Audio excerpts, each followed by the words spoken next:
Yeah, I'll react to that, sure.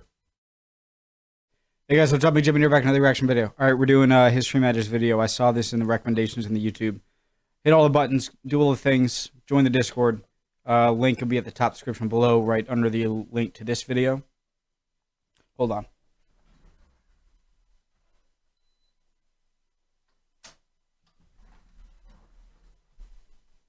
I'm putting that on more for like the white noise. I hate when it's like completely quiet. Okay. Yeah, this was just requested. I haven't given a shout out in a long time. Aga. Thanks for the recommendation. I got to start doing that more. I got to start.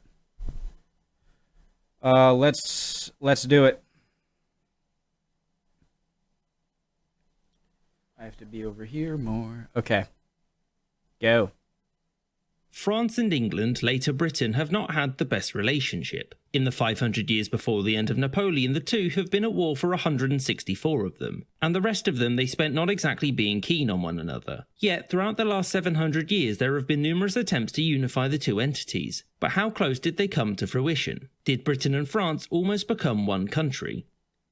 Didn't Britain own like a part of like the weren't the Normans British, something like this part of France? I don't know if you can see where I'm pointing, like the top left peninsula, northwest.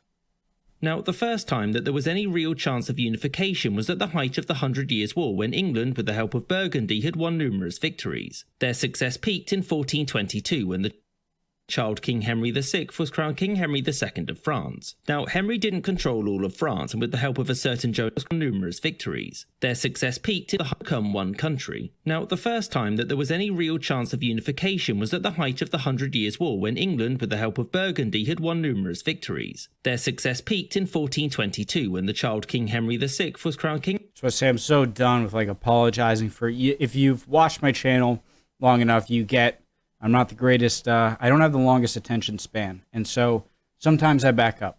You know, I'm not creating this channel at the expense of not learning, which I love to do, so I'm gonna, yeah.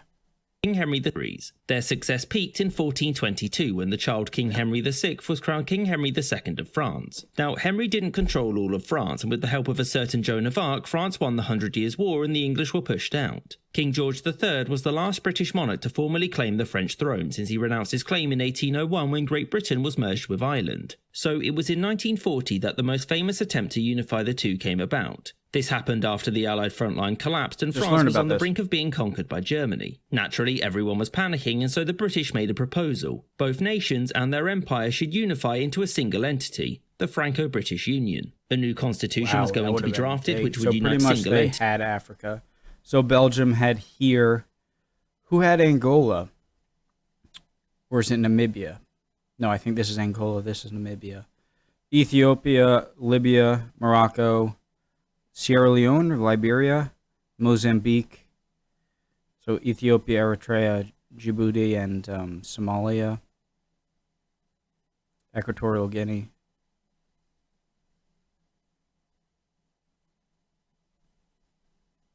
The British made a proposal. Both nations and their empire should unify into a single entity, the Franco-British Union. A new constitution was going to be drafted, which would unite some of the organs of government, defense and foreign policy. Whoa, so it was going to be full on, not just like to defeat, to win the war? Policy would be conducted from London, the nation's new capital, whereas the new nation's finances would be administered from French territory. What was left of it, that is. The British and French parliaments would, as a stopgap, have to both pass the same legislation for it to come into effect until they were merged. The positions of each of the...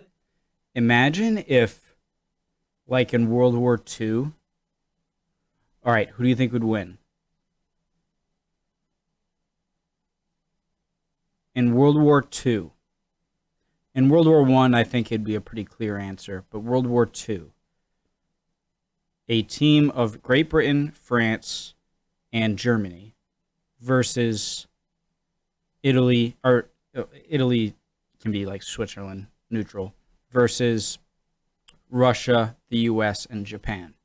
The head of state would be extended to the other, meaning France would have a king again and Britain would have a president. Beyond this, there weren't many concrete plans because everyone was panicking about the war and France surrendering. Also, as a side note, it was expected that the other states that had fallen to Germany would also join this union too, so it wouldn't be France and Britain for long. In the end, these proposals never went anywhere because whilst prominent politicians on both sides favoured the union, many Frenchmen didn't want to sign their country's existence away. Many of them felt that they were being forced to choose between military submission to Germany or political and economic submission to Britain, and they chose the former. The next and final time many politicians attempted to Britain, and they chose the choose between military submission to Germany or political and economic submission to Britain, and they chose the former. Yeah, they said that. Next That's and final time many politicians attempted to merge the two nations was in 1956. After the Suez Crisis, which saw Britain, France and Israel invade Egypt. Ooh, I'm going to check that out on History Matters. To prevent it from seizing the Suez Canal. No, Epic History TV.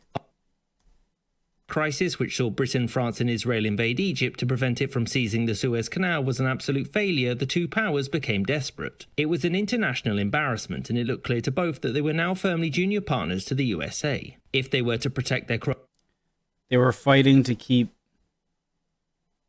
Egypt from owning a canal in their own territory. See, the US would never do that. Panama. Damn it.